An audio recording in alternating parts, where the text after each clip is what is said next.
유튜브로 읽는 박정희 전기 8권 철부지 학생과 반동 정객. 과학과 기술을 이해한 대통령.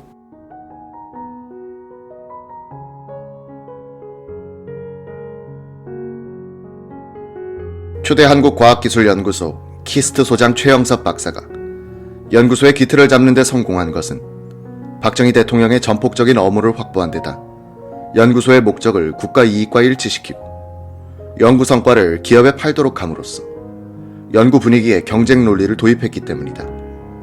최 소장은 연구소의 개념을 정할 때부터 선진국에서나 가능한 한가하고 이상적인 모델을 버리고 우리의 실정과 시대 정신에 맞는 한국형 연구소를 만들려고 했다.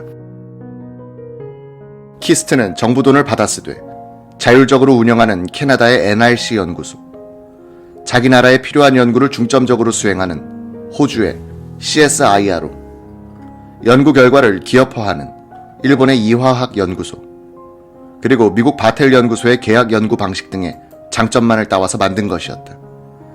선진국의 제도나 노하우를 배우되 그것을 모방하지도 숭배하지도 않고 조국이 처한 실정과 국가 목표에 맞게 소화, 변형시킴으로써 한국식으로 재탄생시키는 방식, 이것이 바로 박정희식 주체성의 핵심이었다.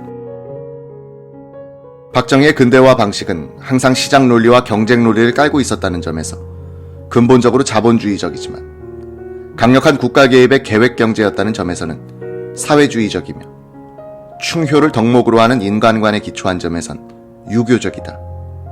그는 또 한국적인 전통과 문화적 토양에다가 미국적인 과학기술, 일본적인 국가주의 정신, 중국적인 인문교양을 접합시키는 방식으로 근대화의 전략과 철학을 만들었다. 조국의 현실과 필요성을 항상 사고의 중심에 놓는 이런 방식은 그 목표와 가치관을 대다수 국민들의 안정, 복지, 자유의 증진에 두었기 때문에 일관성을 유지할 수 있었다. 최영섭이 박정희에 의해 중용된 것도 이라고 생각하는 방식이 박 대통령과 맞았기 때문이다. 최 소장은 해외에서 일하는 한국 연구원들을 유치하기 위해 연구소 안내책자를 만들어 돌렸다. 연구원 모집 신청서를 낸 사람 중에 78명을 뽑아 면담하기 위해 미국으로 건너갔다. 최 소장은 미국 바텔 연구소에서 3사람을 지원받아 신청자 1명당 3차례씩 인터뷰를 했다. 한 번은 자신이 가르쳤던 제자가 절 그렇게 못 믿겠습니까? 하고 불평을 하더라고 한다. 지금 한국에서는 자기가 좋아하는 연구를 했다가는 곤란하다는 점을 알아야 해. 기업의 공원이 되는 연구를 해야 하는데 그런 연구는 재미가 없을 수도 있단 말이야. 그러니 잘못 알고 가서 나중에 후회하면 어떻게 되겠어. 박사 학위를 따고 5년 이상의 연구 경력을 가진 18명을 선발한 최영섭은 이들을 미국의 바텔 기념연구소로 보냈다. 벨 연구소 출신의 한 사람이 말했다. 하필이면 왜 벨 연구소보다 못한 바텔로 보냅니까? 여러분들을 바텔로 보내는 것은 전문 분야 지식을 보강하려는 것이 아니고 어떻게 장사를 할 것인가를 배우기 위한 것입니다. 우선 어떻게 연구 계획서를 써서 기업에서 연구 프로젝트를 따오느냐를 배워야 합니다. 최영섭과 키스트의 성공은 과학기술을 돈벌이와 직결시킨 점에서 출발한 것이다. 돈벌이를 죄악시하여 산홍공상, 즉 장사하는 사람을 경멸하는 가치관과 신분질서를 만들었던 조선조적인 의식구조가 아직도 살아움직이는 한국 사회에서는 최영섭식이나 박정희식의 실용노선은 기득권층인 지식인들의 민주주의를 앞세운 거센 반발을 부르게 돼 있었다. 우리가 해야 할 일은 학구적인 것이 아니라 기업이 원하고 기업이 필요로 하는 것이라야 했다. 그러기에 연구하는 사람들도 이에 맞는 일을 해야 했다. 그렇지만 현실은 이와 다르다. 공부한 사람들, 특히 외국에서 학위를 딴 사람들은 역시 학구적인 것을 좋아한다. 이러한 사회의 요구와 연구원의 대응을 현실에 맞게 조화시키는 일이 연구소 경영진이 고려해야 할 당면 과제였다. 당시 우리 기업의 요구도 학구적인 연구보다는 현장 기술 지도인 경우가 많았다.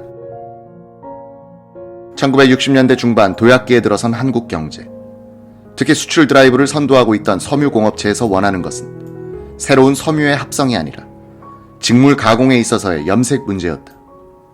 이런 연구는 외국에서 공부하고 온 연구원들에게 하라고 해도 하지 않는다. 최 소장은 이 분야의 연구원을 현장에서 찾아내려고 했다. 서울공대 섬유과를 졸업하고 부산에 있던 대원염료회사란 중소기업에서 일한 적이 있던 윤한식 박사를 연구원으로 데려왔다.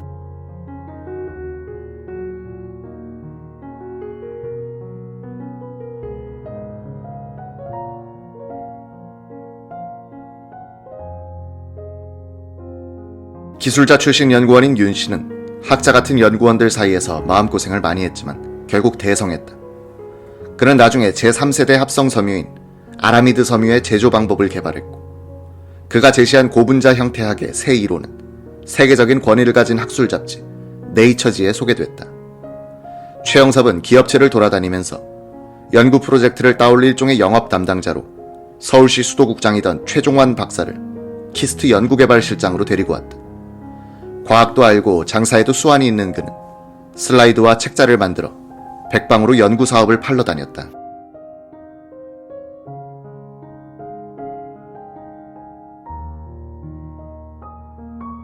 박정희 대통령이 추진한 근대화 혁명의 정신은 실용주의, 합리주의였다. 이는 과학 정신과도 통하는 말이다. 박 대통령은 과학자는 아니었지만 과학과 기술을 이해하는 지도자였다. 박정희는 만주국, 일본, 한국의 육사를 두루 거쳤는데 육사 교육은 그 성격이 이공계에 가깝다. 박정희는 또 보병에서 포병으로 전과하여 포병수를 익혔다. 포병 장교는 전투를 시스템적으로 바라보게끔 훈련을 받는다. 포병은 대포와 포탄의 성능을 잘 알아야 하고, 목표를 명중시키려면 독도법과 측량법, 삼각법에 숙달해야 한다. 박 대통령은 헬리콥터를 타고 출장을 갈 때 동승한 장관이 지도를 보고 있으면 지금 어느 지점에 와 있는지 아느냐고 묻기도 했다. 장관이 모른다고 하면 지도를 손으로 짚어가면서 정확한 위치를 알려주었다. 헬기에서 현재의 비행 위치를 지도상에서 알아맞히기는 매우 어려운 일이다. 박 대통령은 헬기를 타고 다니면서 지도에 직접 경부고속도로의 노선을 긋기도 했다. 박 대통령은 정치인이나 행정가는 거짓말을 할 수 있지만 기술자들은 거짓말을 하지 않는다고 생각하여 그들의 의견을 존중했다. 1962년 군정 시절 상공부 화학과장이던 오원철은 박정희 최고회의 의장의 호출을 받았다. 텅 빈 의장실에서 홀로 담배를 피우고 있던 박 의장은 이렇게 물었다. 지금 말이야, 제3 시멘트 공장과 제4 시멘트 공장이 이웃한 거리에서 지어지고 있는데 서로 마찰이 심해. 선발업체인 제4 시멘트 공장에서는 용수가 부족하다고 제3 공장으로 옮겨달라고 진정서를 보내오고 있는데 오 과장 생각은 어떤가? 심한 갈수기가 아니라면 시멘트 생산에는 물이 그다지 많이 필요하지 않습니다. 문제가 있다고 해도 각자가 따로 저수지를 만들면 별 지장이 없을 겁니다. 정부가 관여할 정도의 문제가 아닙니다. 그래, 알았어. 서울대 화공과 출신의 엔지니어인 오원철은 1967년부터 1971년 사이에 제2차 경제개발 5개년 계획의 핵심으로 석유화학공업 건설을 넣어야겠다고 판단, 보고서를 만들어 1965년 상공부 연두순시 때를 기다렸다. 오원철은 난해한 기술 용어가 많은 보고를 하는 동안 경청하는 대통령을 보고는 용기를 얻었다. 그는 남북한 비교 항목에서 특히 힘을 주었다. 북한에서는 비료, 비난론 섬유 등 모든 화학 및 섬유 제품을 석탄을 원료로 해서 생산하고 있습니다. 전기를 많이 쓰고 생산비가 많이 들어서 다른 나라에서는 이미 폐기한 공법입니다. 우리나라에서 석유화학공업이 완성되면 경공업 분야에서 남한이 단연 우위에 설 수 있습니다. 이 말에 기분이 좋아진 박 대통령은 즉석에서 석유화학공업기획단을 구성해서 준비 작업을 진행하도록 지시했다. 그 뒤 울산 석유화학단지 준공식 때 박 대통령은 열차편으로 내려가면서 동승한 장관들에게 석유화학에서 나오는 제품명을 말해보라고 했다. 장관들은 두세 개밖에 대답하지 못했다. 엉터리 답을 하면 박 대통령이 일일이 고쳐주기도 했다. 박 대통령은 공장이나 토목건설 현장 또는 무기개발 현장에 직접 나가 기술자들과 일문일답을 벌이고 토론도 하면서 과학기술 지식을 넓혀나갔다. 기술자들은 대체로 소신이 강하기 때문에 대통령 앞에서 서로 설전을 벌이고 박 대통령한테도 반박을 서슴지 않았다. 박 대통령은 이런 것에 구애받지 않고 끝까지 들어주는 모습을 보였다고 한다.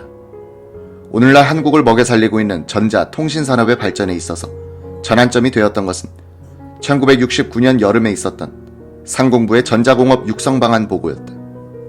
오원철 상공부 기획관리실장이 박 대통령에게 보고했다. 그는 금년부터 1971년까지 62개 품목을 집중 개발하여 1억 달러어치를 수출하고 1976년까지는 4억 달러어치를 수출하도록 하겠다라고 했다.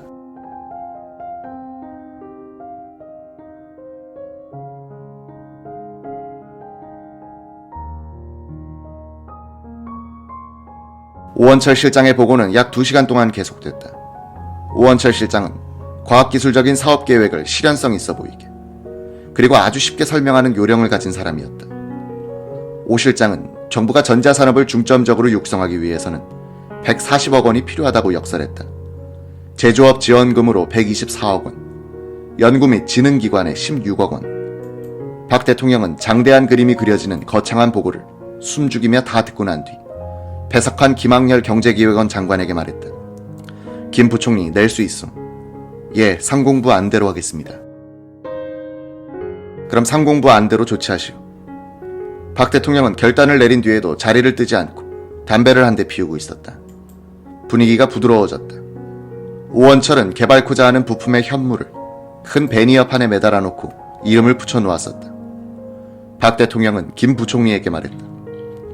전에 임자가 청와대 경제수석 비서관일 때 콘덴서가 무엇인지 물었더니 모른다고 하더구만. 저기 베니어판에 축전기라고 써놓은 것이 바로 콘덴서야. 1976년의 전자제품 수출액은 당초 목표를 초과한 10억 3,600만 달러로서 전체 수출액의 17.6%에 달했다. 오원철은 박 대통령이 비단 공업 분야뿐만 아니라 농업, 군사, 각종 연구소, 사회 간접시설 등 국정 전반에 걸쳐 현장과 기술자들한테서 배우는 태도를 견지했기 때문에 나중에는 각종 기술적 사안에 대해서도 자신있게 판단을 내릴 수 있게 됐다. 그는 완벽한 테크노크라트였다 라고 평했다.